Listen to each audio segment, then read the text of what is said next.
So we're going to show you just a few exercises, nice small ones that we can do when it is a warm day. When it is warm, obviously we don't want our dogs to be doing too much. Walks generally during the day are out of the question. Training classes often aren't the best thing. We've had to come inside. We were training outside, but our neighbour is trimming the hedge literally level with where we stand out of the 200-foot long garden, so helpful. So instead we've got Hugo and Gizmo making lots of noise instead, so hopefully it's not too loud for them, for you. So first thing that we're going to have a look at is something called a settle. Basically, we want to be working our dogs' minds, because even when it's warm, our dogs still often are looking for something to try and do with themselves, or they go and have a bit of a rest, they lay on the tiles or somewhere cold, they cool down a bit, and then they go, right, what we doing? And they try and run around and play a game, etc. And we want them to keep nice and cool. So teaching them things that use their mind is a really good thing to be doing now, because if they get tired, they will then settle down like Aero's now done, and when they settle down, they'll cool down much quicker. Okay, so a settle. We need the dogs to lay in a down.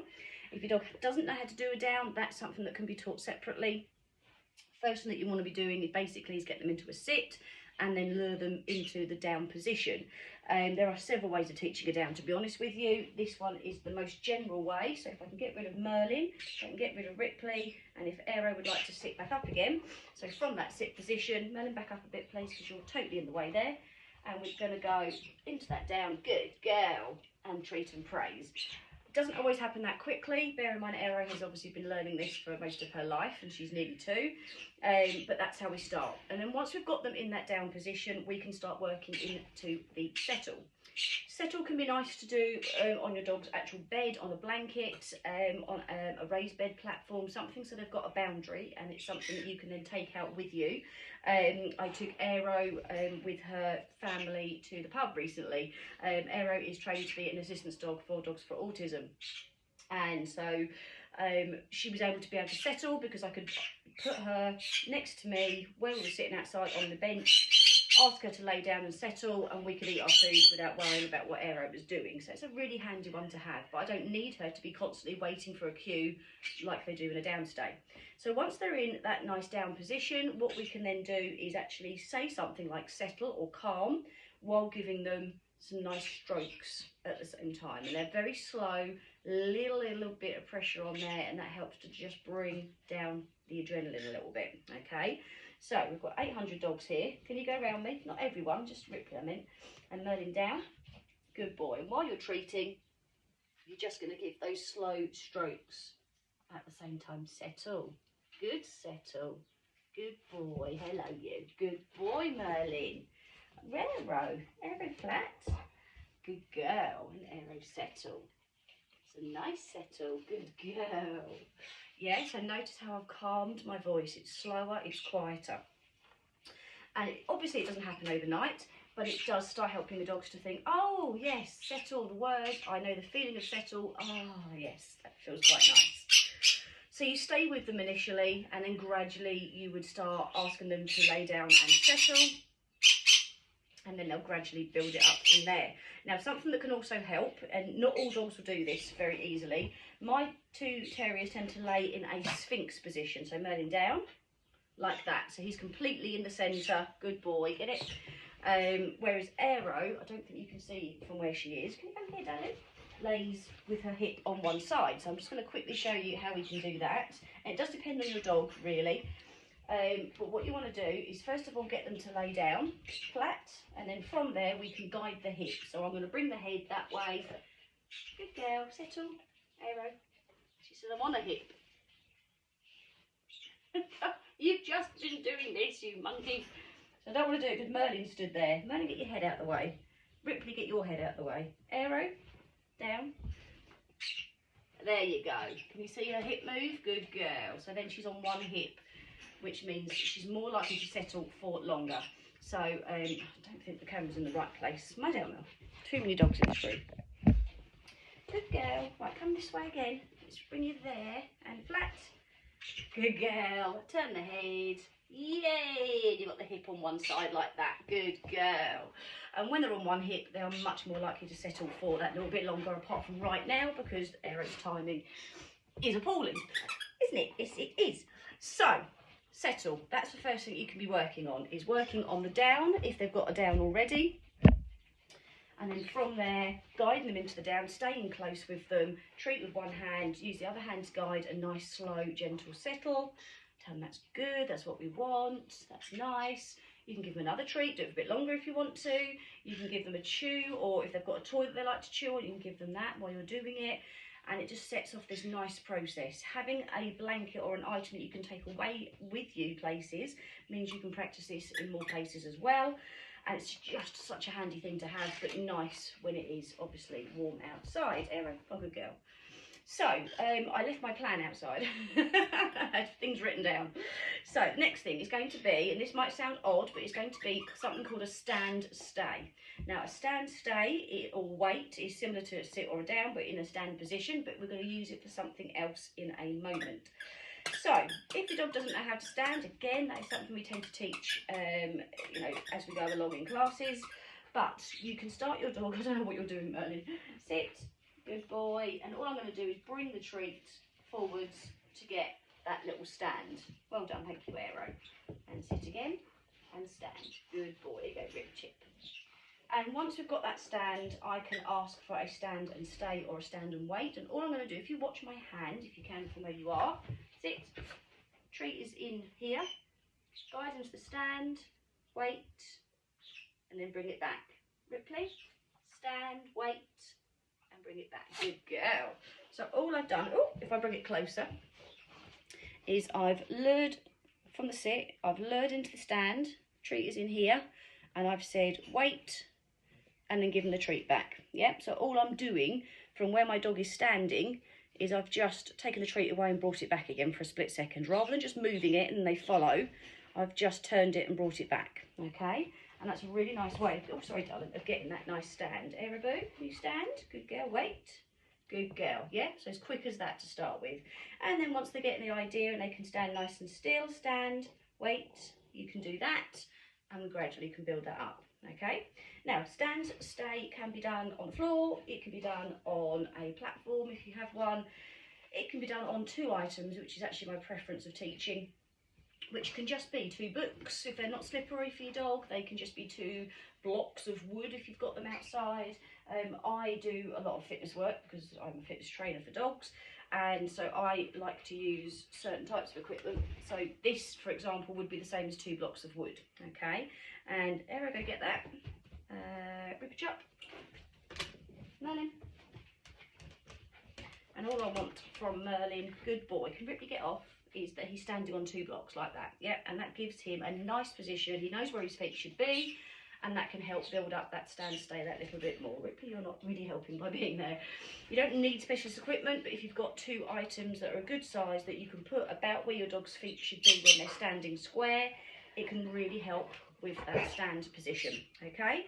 So that's the next thing for you to have a try at, is get the stand and see if they can wait for a few seconds and then treat. So literally 1 second treat, 1 second treat. Build it up to 2 or 3 seconds, build it up from there. You don't want them there for too long, because when it's hot, obviously they're going to want to lay down, but it is just something they can be doing, keeping them still, bit of airflow around the body, nice exercise. All right, okay, good boy. You're staying on there, okay. That's fine. So next thing is going to be something called a bridge. Now, the bridge might well sound like what Merlin's doing, but it's not. Bridge is part of something called husbandry or cooperative care, and that is where we're working on our dogs' grooming and examination and being able to, you know, clip claws and look at teeth and things like that. And it is something that comes up time after time for dogs. They might be good until actually we need something specific and we think, oh, I've never done that. Or it might just be we've never done it, or we've got a dog that's come to us that is an older dog perhaps, or an adult dog, and so just hasn't had that opportunity to practice those things. A bridge, what it looks like, Aero, bridge, yes, yes, is that?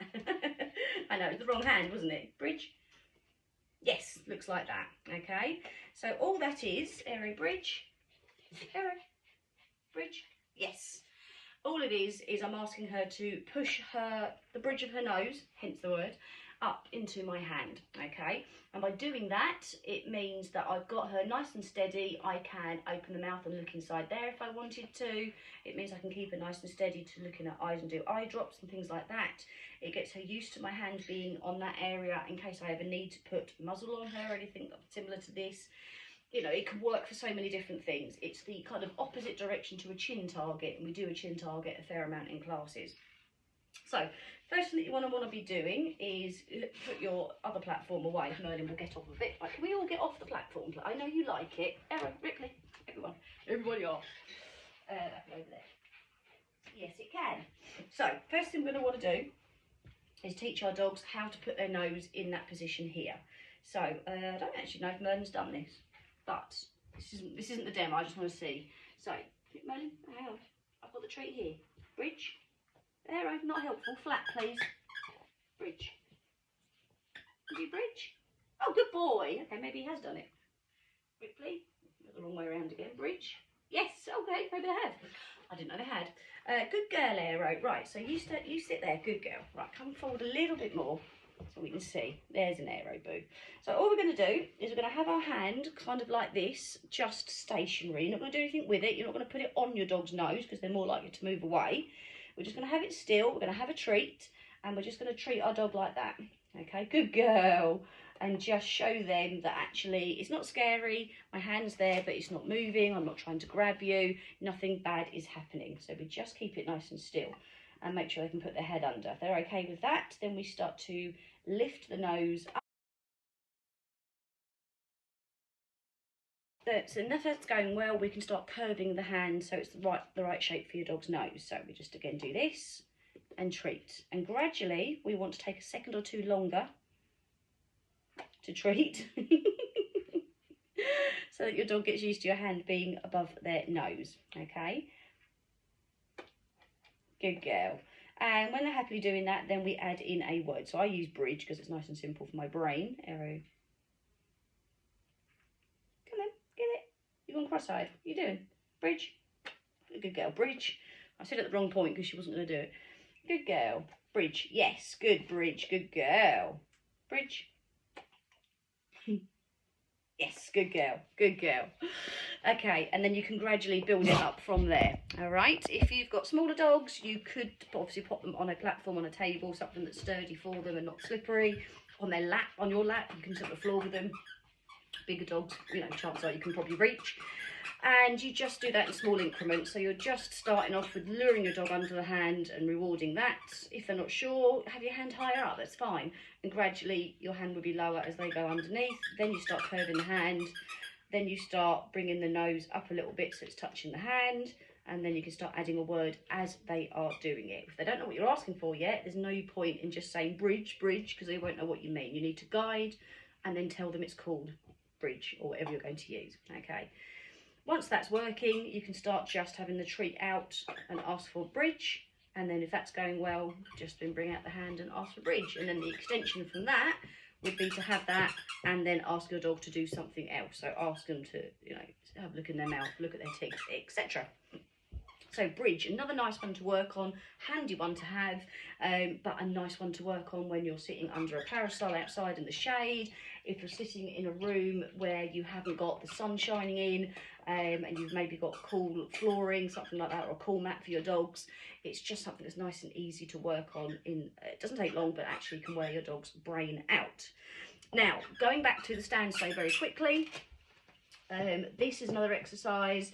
It is brain work, but it's actually body work as well, because something that can happen for dogs if they have got joint issues and they normally rely on having walks to keep that muscle tone nice. If you've got a dog that's perhaps a little bit older, and again, they do like to have their mooch about, but they're doing less because they're hot, then what we don't want to run the risk of is them doing that bit less and then their muscle tone goes. And I do work with dogs in the conditioning side of things, that literally if they go 2 or 3 days where they're not well and they don't have the exercise they normally have, even if it's not a lot, their muscle tone just goes, and without the muscle tone they can't support themselves properly, and then everything else becomes weaker as a result. So looking at weight shifting, it's really, really nice and gentle, and all it does is just engage the muscles, and it engages the muscles in so many areas of the body. without any impact, without wearing our dogs out. It's just very nice. You do want to make sure your dog has had a little bit of a warm up first. So it might be that you have let them out to the toilet, and then when you bring them back in, they've had a little bit of a walk round. You could do a little bit of this then. Okay, you don't want to do it when they've just woken up and their body is technically cold. So to do the weight shifting, I am going to use this board for my little dogs, just because this is how they normally do it. Arrow, can you move your body, please? There's a good girl. There's a good girl. But you don't need a specialist board. This is where doing the stand stay on 2 platforms can really help. But you can do this on anything. You can do it on a platform, on the floor. I just prefer doing this like this. Okay. Right, Arrow, go get that. Ripley, go get that. Merlin, up. Pause up. Oh, for goodness sake. Right, Ripley, you do it. You were too slow, Merlin. You wandered off. Good boy. You get off there. Arrow, flat, please. Flat. There's a good girl. Good flat. You wait there. So, from this position, Ripley is standing, as you can see. I am going to put a treat in my hand, close the hand and ask for a touch. And I'm going to ask her to do a touch straight ahead. So, touch and then give her the treat. And all I want to do with her, touch and treat, is for her to lean forward and then go back to neutral. So if you can mostly watch her bum and her back legs, it's probably the best place to look. Yep, so she leans now and then she goes back to neutral. Yep, hopefully you can see that with Arrow's head in the way. Arrow flat, Sleepy. Not you. Sleepy. Sleepy Arrow. Good girl. Wait there, Sleepy. Ripley, stand. And back again. Good girls. So all that's happening, running out of treats, all that's happening there is that as she does the touch forwards, and you can try this yourself to feel the muscles working, she's leaning forward, okay? And automatically you'll have all the muscles up the backs of the legs at the front and the back will start working. She'll be feeling it in shoulders, in the hips, in her neck, toes, you know, you name it, she'll be feeling it in all those different places, okay? And then when she goes back to neutral again, touch, like that, she's then pushing the weight back again. So then she's then using the front part of the legs rather than the back part of the legs, for example, in different parts of the body. She's working her core area. So core area, of course, doesn't only just, you know, work here for us, but it's into the hips and the pelvis, it's into the lower back, into the mid of the back, and can really, really help dogs just to keep that muscle tone going. So Ripley can come off. Ripley, Merlin, can you get on? Feet up. I don't really know what you're doing. Feet, good boy. Arrow, come here. And flat. Flat. Good girl. Good. You wait there. Good. And you wait there. And Merlin, can you stand properly on this? Good boy. You're at a bit of a skew-wick angle, aren't you? Touch. Yeah, and that's why. Ripley off. Merlin, feet up, please. Feet. Good. That's better. Touch. Yeah, so for Merlin, I'm not doing it with the treat in my hand. Touch. Because he'll just be a lunatic with it, probably. But I just want this nice touch. And then he goes back into neutral again. You don't have to do many. You know, you can put on the treats. You can maybe do, you know, 6 to 8 touches. And actually that will be working your dog harder than it actually looks like it's doing. If your dog is really super fit and does a lot of work, generally touch and touch. Good boy. Then you could maybe do, you know, 10 to 12 of them, but you don't want to go, oh, okay, they're doing well with this, let's spend 20 minutes doing it. Good boy. Because actually that's going to end up making them overtired, and that's not the point of what we're doing. Touch. Good boy. Now, if your dog hasn't got a platform, like Arrow, because my stuff is for small dogs, and Arrow's not small, then you can do it from standing. So you just get that stand. Again, treat in hand. Stand for me. Good girl. And touch. Good girl. Touch. Yes. And back to neutral. And I can use the treat to guide her forward and back slightly, so I can go forward and back. Good girl. And lean forward and back. You can see how much. It's not a huge emotion. And back. And lean and back. Yep. It's just enough to lean and then back again. And lean and then back again. That's literally all we're looking for. So you can do a few of those. It also is working on their stay position and on their stand position as well. It's working on steadiness. It's getting them thinking about what we're asking them to do, which of course then starts getting that brain working and tires your dog out. Their body is getting a little bit of a workout with regards to the muscle tone. It's working a little bit of the tendons and the ligaments, etc. It's getting the joints to do a little bit of movement, but not so much. Oh, Ripley. Everyone all right? You all right, Erin? but not so much that they end up getting themselves overheated, they end up getting dehydrated, they end up causing themselves more problems.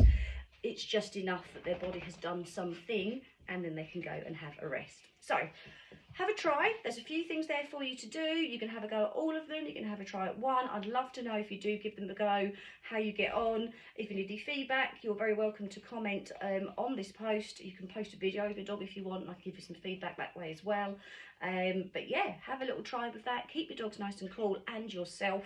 It's no point your dog being cool and you're in the sun and melting, because then you can't care for your dogs in the best way. So look after yourself as well. And yeah, thank you for watching.